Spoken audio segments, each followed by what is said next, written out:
Well, hello there, ladies and gentlemen, and welcome to game number 3 between the Red Zerg up here. This is Nitrix Daisuki in the bottom left of Daybreak. This is Short Stuff, also known more commonly as Alicia. So, first off, I want to apologize. I know that it's been a long time since I brought you games 1 and 2. I know that it's taken me forever. Just so you know, I did start a new job, so I was going through a lot of training recently and didn't have a whole lot of time to do this. So, I will be doing better about bringing you guys more games. I know that a lot has happened since the last time I casted, namely another MLG and obviously several other tournaments. So I will try to stay on top of this. And actually, for those of you who don't know, Alicia was in the finals of the last MLG. I won't tell you exactly what happened, just in case I can find those replays and bring them to you. But this is game number 3, and because it's a best of 3, both players have won a round so far and have done some very, very ingenious play. So this is Daybreak, which means that overall the rush distance is pretty long. That's actually quite a ways to go, and with these Xel'Nagas, it's very easy to spot any incoming rushes. So most likely we'll see a pretty standard opening to this game. I would imagine we're going to see a spawning pool. There we go.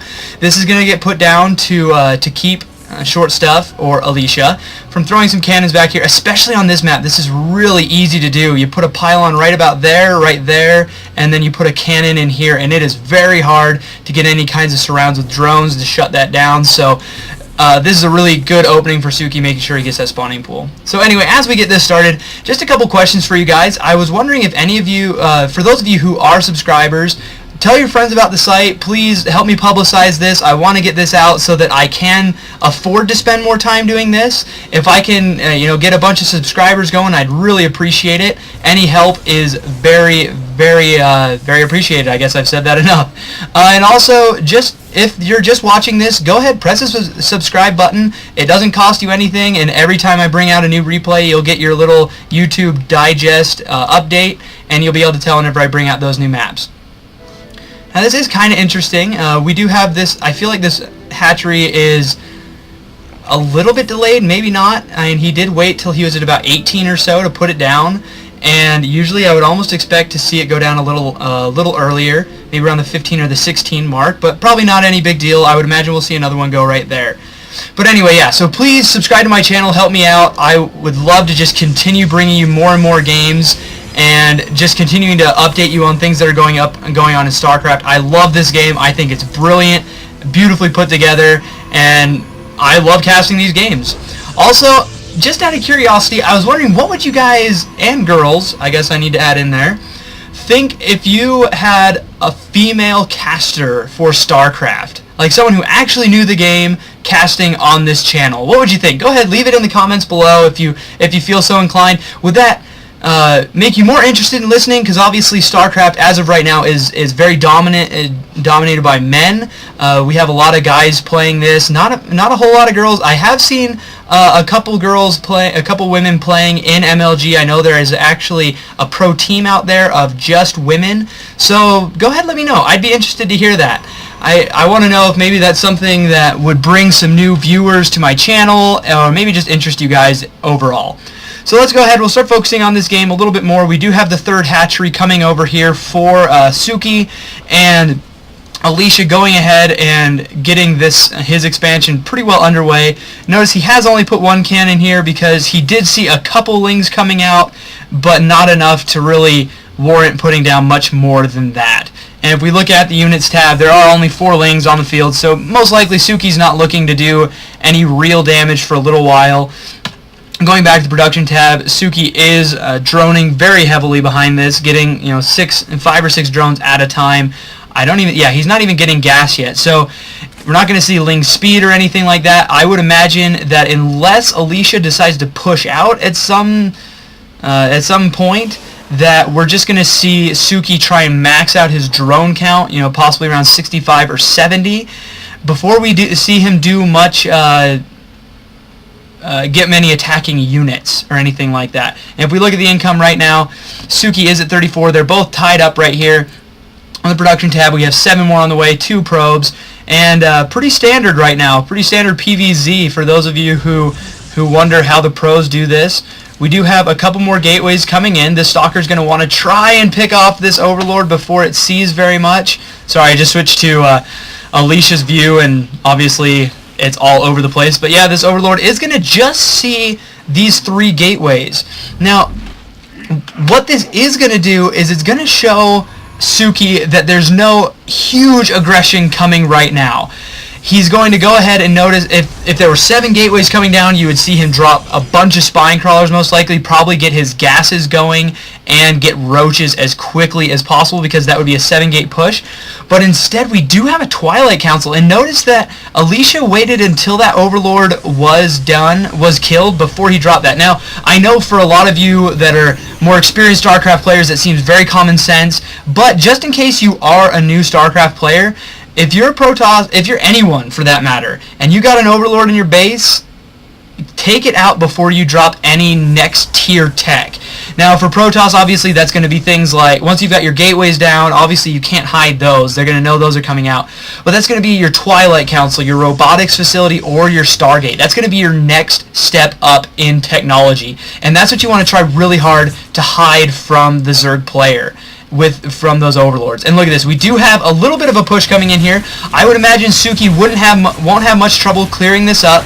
He did have to make quite a few lings. And sorry, my computer is running a little slow right now. But look at this, bring in these roaches. This spine crawler doing quite a bit of damage to these zealots, and it does look like Suki is gonna go ahead and clean this up overall without any big problems. And even with some lings to spare, if we look at the units lost, the Protoss Alicia did come across a little poorly on that. That's going to hurt him a little bit, but not incredibly. He is basically economically on equal footing with the Zerg player. And here we go, we do see him moving up to 7 gateways, getting a couple sentries. This is essential for you Protoss players.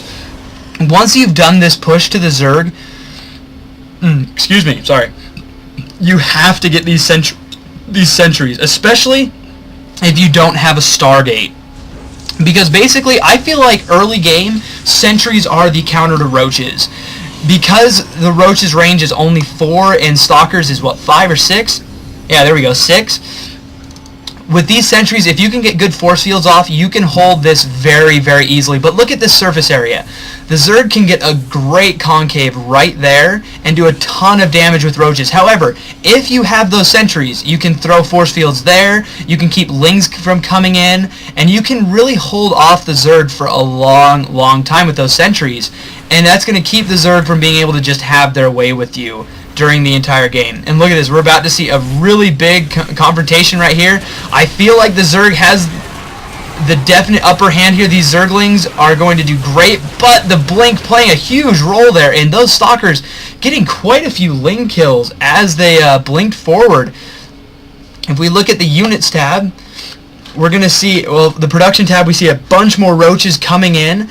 We don't see any new tech. 1-1 is probably about a quarter of the way done.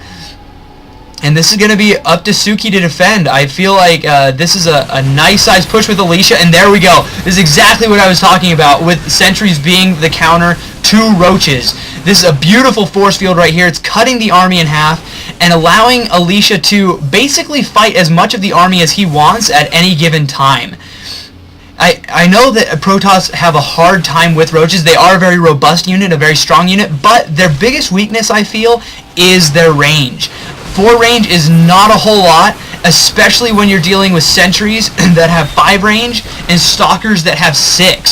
So if you can really learn to use those force fields appropriately, then you're going to be able to handle roaches much, much easier. And look at this, can he get this queen? That would be a huge blow. Oh man, that queen had a lot of energy that could have been used on creep tumors. And here we go. Suki trying to push in just enough to force a couple force fields just to waste energy here, but Alicia just doing a beautiful job of cutting this army in half. And even though Suki has the larger has the supply lead, his roaches just can't do very much against those force fields. And look at this, moving in here with these stalkers. These stalkers are 2-0. I believe 1-1. Yeah, there goes 1-1 for the Zerg army, but this is a very lethal push by Alicia. And this is how you do it. You got to use these sentries. Don't feel like you have to go all the way in to the Zerg army. Just pick off as much as you like, waste their minerals, and then pull back. And look at this. Now Suki has to try and position his army so that he won't be as affected by those force fields.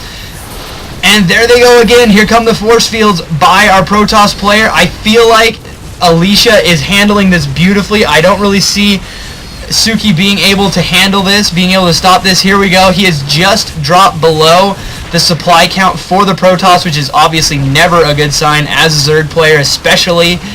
And I would imagine that we're going to see a tap out here pretty soon, dropping the forward pylon to give those extra warp-ins and bringing the drones off the line. Is this going to be enough for our friend Suki, or is Alicia going to take it? I feel like, oh, and there is the GG by Suki, an amazing push by Alicia, really using those force fields the way they were meant to be used. I would say, Protoss players, if you feel that you're struggling against Zerg, especially against those roach pushes, learn how to use force fields. I feel like there's a lot of banter about that online, about how the roaches are overpowered, but there are ways to shut them down, and the force field is one of them. So here is the conclusion to this 3-game series. Hope you guys enjoyed it, and I'll see you guys in the next series.